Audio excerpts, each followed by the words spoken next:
Elden disappeared on Nexus, they were trying to create an all-powerful being that they called the Genesis Prime, and we've met in the game as Drusera. But somewhere along the way, an evil, insidious being was also created, known as the Entity, and along with it, a biological contaminant called the Strain. So in our previous Ultra Drop, the Strain, players left off here at the Tree of Hope.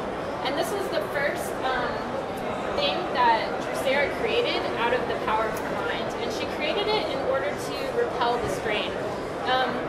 So this area is surrounded by Exonite, which is this kind of yellow, organic, rock-like substance that repels the Strain. And she's kind of enclosed this entire area with Exonite and trapped the Entity for thousands of years. But all of the players' arrivals on Nexus has kind of upset that balance, and now the Strain is trying to break the Entity free.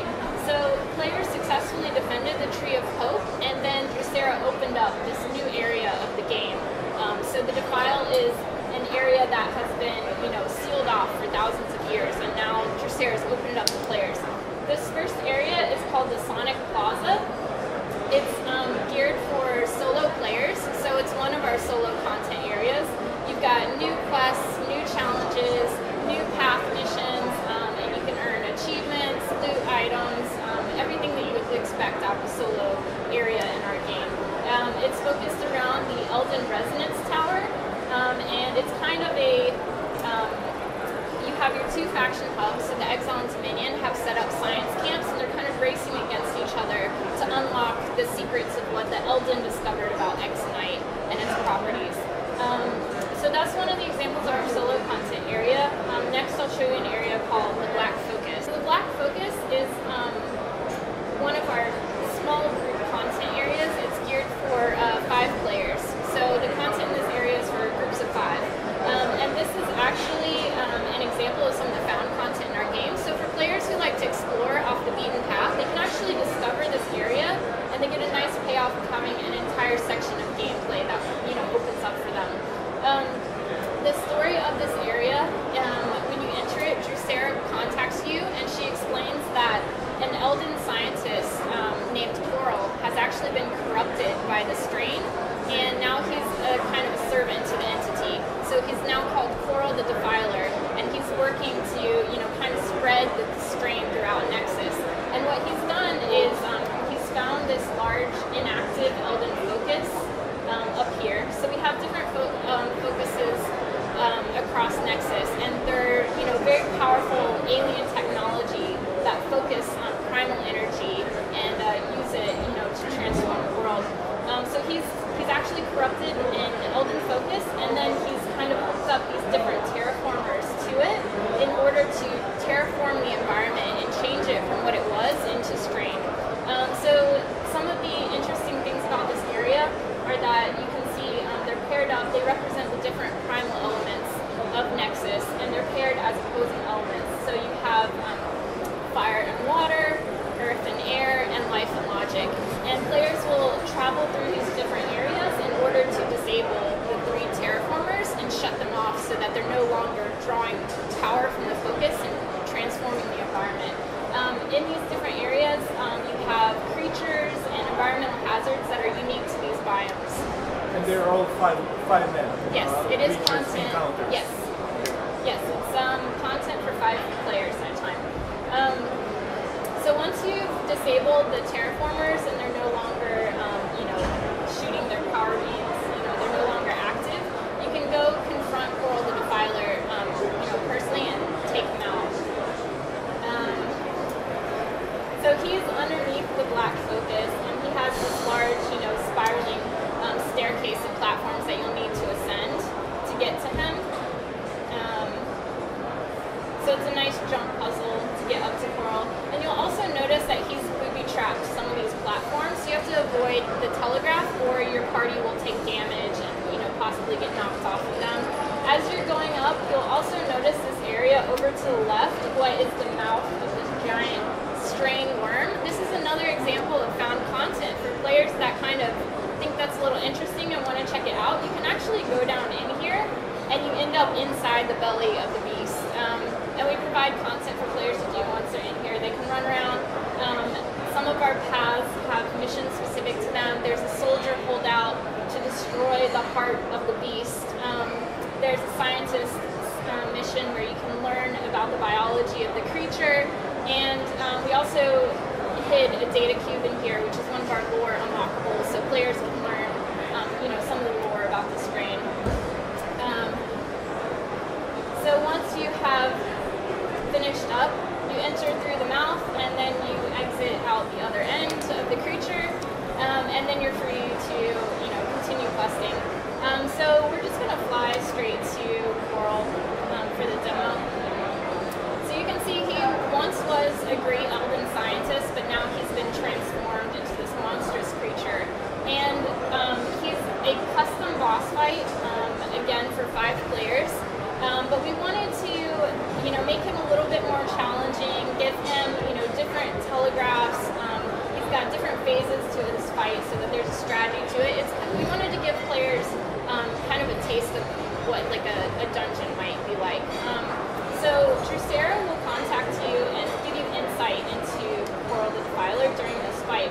One of the things that he does, there's these primal element nodes around the platform, and occasionally he'll go over to one and imbue himself with its power. So if he powers up on life, your attacks won't be able to damage him, but you can find the opposing element and power yourself up with logic, and then you can damage him again. So yeah, we'll just go ahead and kill him off. That experience.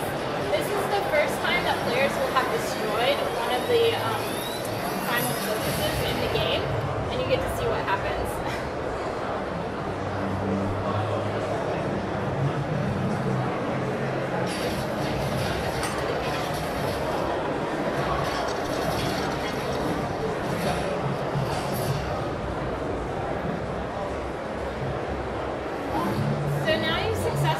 The spread of the strain in the area, imploded this primal focus, and as a nice payoff, we wanted to reward you with this item. This is actually a trophy item for your housing plot, so you can display this in your house, show it off to your friends, and then of course, for doing the quest, we also give you nice, reward items as part of that too. So you get some different loot and items you can equip. So we saw one of our solo areas. We showed you our small group area, and then we also have, to finish it off, we wanted to show you guys an example of one of our large group areas. So this is a public event called the Siege of Wildstar, and it's for 20 people. We also have Exile and Dominion hubs in this area, and you guys can compete to try and complete the event first. So you could potentially have 40 players on this area running around trying to advance the event. So the story of this area is that the strain is trying to reach the light spire where the entity has been imprisoned for thousands of years. And the light spire is surrounded by exonite. So the strain is actually converting the Exile and Dominion troops in the area into strain organic matter to build a bridge of strain goopy nastiness to get to the light spire. So they're assaulting the light spire, and your job is to stop the assault. The public event has 5 stages to it. The first one is this massive bombing run. If you saw a second ago, there's different assault copters that you can hop into, and they all have different patrol paths. So you'll have 20 different people flying around on different patrol paths in this area, and your goal is to destroy these large grimworms that are building this strain bridge. In order to do that, you'll want to target these exoganglia on their backs, but they regenerate over time, so you need to coordinate with the other players in the area to target one worm at a time in order to kill it off. Once you've done that, you can progress on to the next stage, which is a large-scale holdout against strain creatures. You also have a stage where you need to destroy the sort of power sources in the area, these giant strain hearts that are the feeding life force of the contaminant. You'll also take out some mini bosses known as the archfiends. They're kind of like generals in the strain's army. Once you kill them off, it'll kind of scatter the troops a little bit. And then finally, you're able to progress and take on the Dread Watcher, who's the ultimate boss of the public event.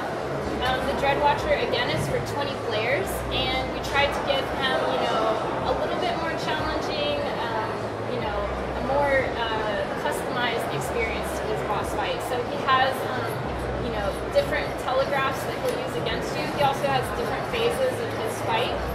One of the phases, for example, is once you've damaged him to a certain health threshold, he'll cocoon himself in this giant, pustule in order to heal himself.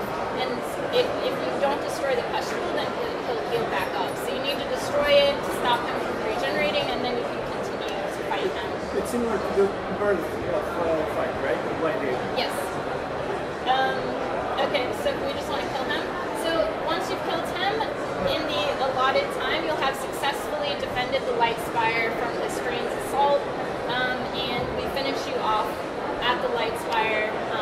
Drusera invites you to enter this area, actually enter the tower itself, and learn all of the secrets of, why the Elden disappeared, who the entity is, how the Strange was created, and like how it's all connected together.